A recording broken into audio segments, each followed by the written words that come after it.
আমি শুরুতেই কালবেলা পরিবারকে আন্তরিকভাবে ধন্যবাদ এবং শুভেচ্ছা জানাই তাদের প্রতিষ্ঠাবার্ষিকী উপলক্ষে। বাংলাদেশে যে কয়েকটা মিডিয়া বা দৈনিক পত্রিকা খুব অল্প সময়ে সারা দেশব্যাপী আলোড়ন সৃষ্টি করেছে এবং পাঠক মহলে সমাদৃত হয়েছে, কালবেলা তার মধ্যে অন্যতম। আমরা বিগত সরকারের সময় দেখেছি অনেক সাহসী সংবাদ হয়েছে এবং আমরা নিকট অতীতেও দেখেছি যে বাংলাদেশে আপনারা জানেন যে সচিবদের মধ্যে সবচেয়ে পাওয়ারফুল সচিব জনপ্রশাসন সচিব। সেই জনপ্রশাসন সচিবের ঘুষ লেনদেনের বিষয়ে কিন্তু কালবেলা অত্যন্ত সাহসী একটা সংবাদ প্রকাশিত হয়েছে, যেটা আসলে সবার পক্ষে করা সম্ভব হয় না। তো আমি আজকে এই কালবেলা এই প্রতিষ্ঠাবার্ষিকী দিনে কালবেলা পরিবারের কাছে আমাদের প্রত্যাশা থাকবে তারা যেন আগামী দিনে এই সাংবাদিকতা বস্তুনিষ্ঠ সাংবাদিকতা আমাদের উপহার দেয়। আজকে আমাদের সাংবাদিক উপস্থিতি নিয়ে কথা হয়েছে, তার মধ্যেও আমাদের রাজনৈতিক নেতৃবৃন্দ তাদের গুরুত্বপূর্ণ সময় গুরুত্বপূর্ণ কাজ রেখে আমাদেরকে সময় দিয়েছেন, এই জন্য আমরা আপনাদের কৃতজ্ঞতা জানাই। বিশেষ করে যারা নেত্রী সভাপতি অ্যাডভোকেট সলিমুল নাসরিন, পেশা আইনজীবী, সাধারণ সম্পাদক আইনজীবী, আইন পেশাকেও তিনি আসছেন জলাঞ্জলি দিয়ে আমাদের এখানে সময় দিয়েছেন, এই জন্য অনেক সময় আমাদের রাষ্ট্রপতির আমার ইয়া ভাই, তারপর আমাদের রাহাত ভাই, আমাদের এনসিপির, তারপর গণ অধিকার পরিষদ, আমাদের মনির ভাই তো আমাদের পেশার লোক, তিনি যদিও দ্বৈত পেশায় আছেন। সবাইকে ধন্যবাদ। আমি আসলে শুধু এইটুকু বলতে চাই, সাংবাদিকতা নিয়ে আসলে যেহেতু মানুষের প্রত্যাশা অনেক বেশি, আমাদের নিয়ে হতাশাও বেশি। আমি অত বিস্তারিত যেতে চাই না, আমি শুধু একটু কথাই বলতে চাই, আসলে একটি সামাজিক পরিবেশ বা একটি রাষ্ট্রীয় পরিবেশের বাইরে আসলে কেউ না। যখন একটি এলাকায় বৃষ্টি হয়, সেখানে সবাই যখন থাকবে, সাংবাদিকও থাকবে, বৃষ্টি শুধু আমাকে ধরবে না সবাইকে ধরবে, এটা হয় না। তো আমাদের রাষ্ট্রীয় এবং সামাজিক পরিবেশ পরিস্থিতির সবার সাথে সাথে সাংবাদিকদেরও কিন্তু আক্রান্ত করে। সুতরাং আরেকটা বিষয় হলো আমাদের যেটা হয়, আপনারা দেখেন যে আমাদের উপমহাদেশে প্রত্যেকটি রাজনৈতিক দল যখন ক্ষমতায় আসে খুব অল্প সময় তারা কিন্তু জনপ্রিয়তা। আমার দৃষ্টিতে সবচেয়ে বড় কারণ কি জানেন, আমরা অতিমাত্রায় প্রত্যাশা করি, মানে যেটা আগামী 30 বছর সম্ভব না, আমরা সেটা 3 দিনে প্রত্যাশা করি। যার কারণে এই দেশের প্রত্যেকটা আমরা অনেক রাজনৈতিক দলকে দেখলাম যখনই আসে খুব মানে প্রত্যাশার পাহাড় নিয়ে, কিন্তু অল্প কয়েকদিনই সব প্রত্যাশা উড়ে যায়, কারণ আমরা প্রত্যাশা বেশি করি। এটা হয়তো জাতীয় হিসেবে আমাদের বেশি সমস্যা। ঠিক সাংবাদিকতার ক্ষেত্রে এই সমস্যাটা হয়, আমরা সাংবাদিকদের কাছ থেকে এত বেশি আশা করি, এত সাহস আশা করি যে আসলে এটা আসলে বাস্তবসম্মত না। হ্যাঁ, আপনি সব জেগে থাকবে আর শুধু সাংবাদিক জেগে থাকবে, মানে এটা হয় না, এটা বাস্তবতা না। সুতরাং আমাদের কাছ থেকে আপনার প্রত্যাশা যদি একটু বাস্তবসম্মত করেন, তখন আসলে হয় যে এই হতাশাগুলো কাজ করবে। সুতরাং আমরা সেই বাস্তব বিষয়গুলো চিন্তা করার জন্য আমরা আহ্বান জানাই।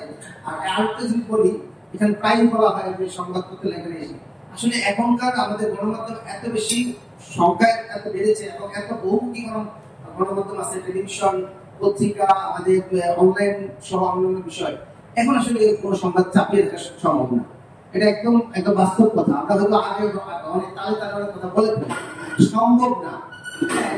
কোনো একটা ঘটনা ঘটেছে, হ্যাঁ, অনুসন্ধানের ক্ষেত্রে আমাদের ঘাটতি থাকতে পারে, যে কেউ একজন খারাপ একটা কাজ করছে, দুর্নীতি করছে, আমরা অনুসন্ধান করে বের করার ক্ষেত্রে হয়তো আমাদের ঘাটতি আছে। চাপের একটা ঘটনা ঘটছে, এটা কোনো মিডিয়া হতেই পারে না, এটা হতেই পারে, এটা সম্ভব না, এখনকার বাস্তবতা সম্ভব না। সুতরাং এই মানে কমন দায়গুলো থেকে আমরা মুক্তি চাই। কারণ এখন এমন হয়েছে যে চাঁদপুরে আজকে একটা বড় ঘটনা ঘটে, আমি চাঁদপুরের পত্রিকা না করে ঢাকায় করবো, ঢাকা না করবো বিদেশি পত্রিকা করবো, কেউ না তো করবে। সুতরাং এখন নিউজ চাপিয়ে রাখার সুযোগ ওই সময় কিন্তু এখন নাই। এই গণমাধ্যমের এই উন্মুক্ত যুগে এটা সম্ভব না। হ্যাঁ, তাহলে ফেসবুকে চলে আসে। এইগুলো বিষয় এই আমরা এক পাক্ষিক চিন্তা না করলে ভালো হয়। আর আরেকটা বিষয়, আমাদের গণমাধ্যমের মালিকদের বিষয়ে মনে কথা হয়, গণমাধ্যম মালিকদের।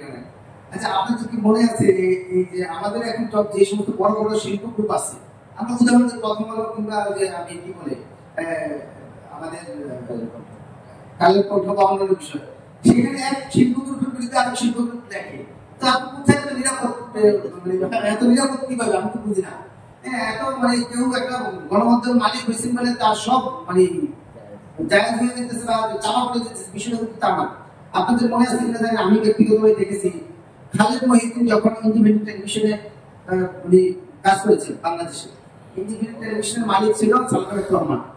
তখন উনি তৎকালীন প্রধানমন্ত্রীর উনি উপদেষ্টা। আমি একদিন দেখেছি খালেদ মহিউদ্দিন টক শোতে, ওই ইন্ডিপেন্ডেন্ট টেলিভিশনের টক শোতে ওনাকে এত মানে কঠিন ভাবে ধরেছেন ওনার বিভিন্ন বিষয় নিয়ে। এক পর্যায়ে সালমান এফ রহমান বলেছেন যে খালেদ তুমি আমাকেই প্রশ্ন করো। হ্যাঁ আমাকে, তুমি আমার টেলিভিশনে বসে মানে উনি আবেগে সম্বোধন করতে না পারে লাইভ প্রোগ্রাম করতে, তুমি আমার হ্যাঁ আমি সাংবাদিক হিসেবে করছি, আপনাকে জবাব দিতে হবে। এই জন্য ম্যান টু ম্যান নির্ভর করে। হ্যাঁ আপনি মালিককে ওটা হচ্ছে বেশি ইম্পর্টেন্ট, ওখানে সাংবাদিকটাকে হ্যাঁ সেটা ওই গার্ডস আসলে আমরা অনেকে অর্জন করতে পারি না, এটা করা উচিত।